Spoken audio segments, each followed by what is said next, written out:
படம் ஸ்டார்ட் ஆன உடனே படத்தோட ஒரு ஹீரோவா இருக்கக்கூடிய அரவிந்த் சாமியோட ஃபேமிலியை காட்டுறாங்க. அந்த டைம்ல அரவிந்த் சாமி ஸ்கூல் படிக்கக்கூடிய ஒரு பையனா இருக்காரு. இவங்க ஃபேமிலியை பொறுத்த வரைக்கும் பெரியப்பா, சித்தப்பா, மாமா அப்படின்னு சொல்லிட்டு கூட்டு குடும்பமும் வாழக்கூடிய ஃபேமிலியா இருக்காங்க.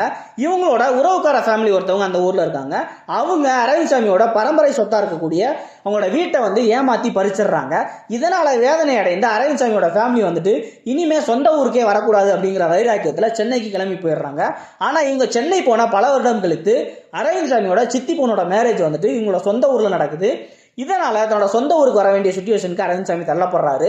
தன்னோட தங்கச்சி மேல இருக்கிற பாசத்தினால அரவிந்த் சாமி மேரேஜ் வரைக்கும் இருக்க முடியாது, வேணா ரிசப்ஷன் மட்டும் அட்டன் பண்ணிட்டு போகலாம் அப்படின்னு சொல்லிட்டு நடந்ததையெல்லாம் மறந்துட்டு தன்னோட சொந்த ஊருக்கு வர்றாரு. வர்ற இடத்துல படத்தோட செகண்ட் ஹீரோவா இருக்கக்கூடிய கார்த்தி கூட அரவிந்த் சாமிக்கு அறிமுகம் ஏற்படுது.